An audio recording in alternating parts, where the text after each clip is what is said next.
The ultimate 2C wireless controller from 8Bitdo or 8Bitdo, I'm not sure. So let's get straight to it. We're gonna open the box using our box cutter. I actually bought this from DataBlitz.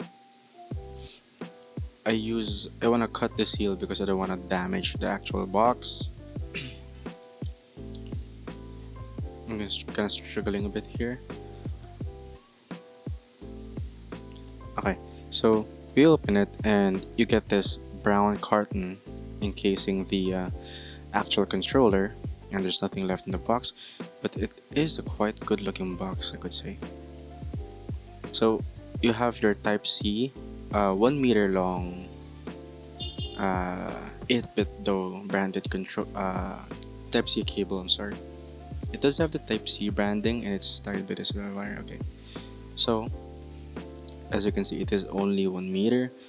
I would have preferred something a bit longer because that's just not enough, especially for a controller if you're gonna play from long distances and you're trying to charge it while playing.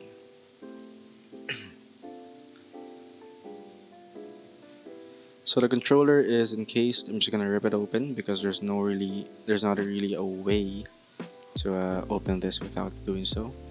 Kind of messed up there. Okay, so this is the controller itself. You get this 2.4 gigahertz dongle for the controller, which I cannot get open for the life of me without ruining it. Anyway, so it's actually branded as well. 8Bitdo or 8Bitdo. I'm just gonna call it Do for now. So, see, it has this brick layout pattern, also in mint color. Taking a look, it's actually just USB 2.0 and not 3.0. Then again, it wouldn't really benefit much from 3.0 since it's just a controller, not really transmitting too much data over the line, or without the line, I should say. It's actually wireless. Manual is big, but it contains almost everything you really need. You get here the anatomy of the actual controller itself. You could pause if you want to look at it. It's also available online, the actual manual, which is good. This does have your extra buttons, which I will show later. It has turbo function, which basically means you don't have to tap repeatedly a button, you can just hold it. And it's interesting. It's actually helpful for some games such as Red Dead or maybe The Witcher 3, where you have to tap just for the horse to keep running, or galloping, I should say.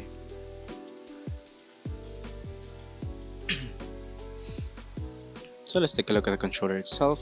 Okay, so I had to cut that video short, and now we are in the next day because I wanted better lighting, and I'm using gloves so just I don't smudge oils all over.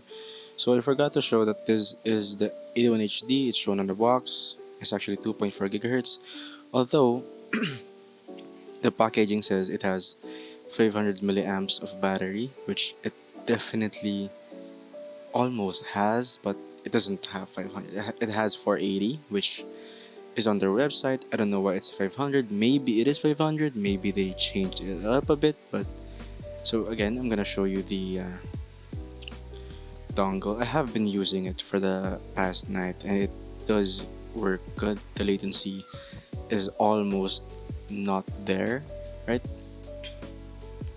It's 6 milliseconds. It's basically not there. So yeah, 8-bit though branded dongle, and here we have the controller itself, again with the foam ring securing the thumbsticks, which I like to keep because they do add some protection. So these are Hall triggers. You have Hall joysticks, Hall effect, which means your magnets basically. They don't really do the stick drift problem. Also Hall triggers, which feel very nice. Some people say it's too light, but I'd say it's just on the spot.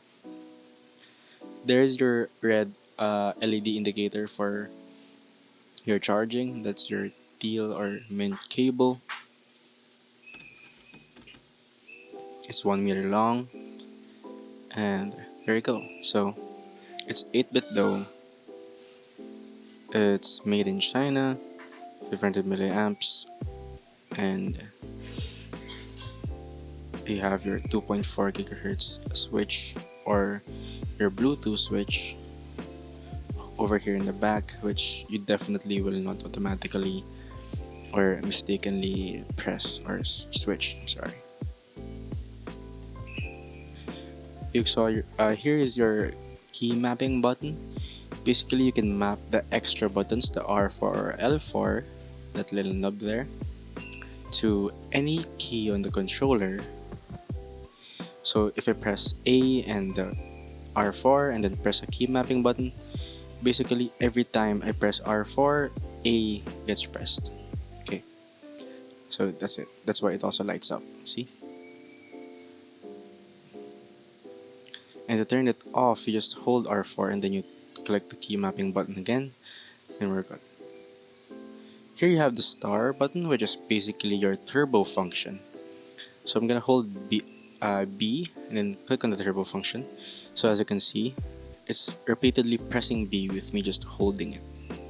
Again, Hall sticks, they feel very nice. They have the right amount of resistance and smoothness, no creaking, nothing like that. You have your triggers, very soft, but not too soft, and it's not too firm that you're gonna tire yourself out after playing some, let's say, racing games or some Call of Duty or even Battlefield. The bumpers are soft. I don't really have the audio for it, but I'll show you later. It has a nice color difference.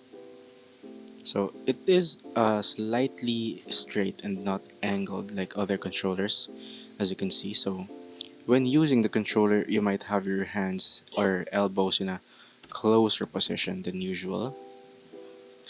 You could always you could always just hold it wider, but it's not going to be very comfortable. This is me simulating how it would be to have it on a wider stance. Then again, so the D-pad here is very clicky. It's not mushy at all. None of the buttons are mushy. Every button is very clicky, very satisfying. Would definitely not get tired of pressing these. Even the thumbsticks are clicky, not mushy. And unlike some raggedy controllers, you can't actually somehow pop these. Thumbsticks are very secured. And we're gonna check the performance on the computer right now. Okay, so I'm gonna let you hear the controller, and this is what it sounds like. It's not gonna be very loud because my microphone doesn't pick it up too much, but here you go. So you can see on the screen what I'm pressing basically. Okay, so basically here it is. As you can see, no stick drift. Well, it's brand new. It shouldn't. And as you can see, there you go. It all just follows nicely.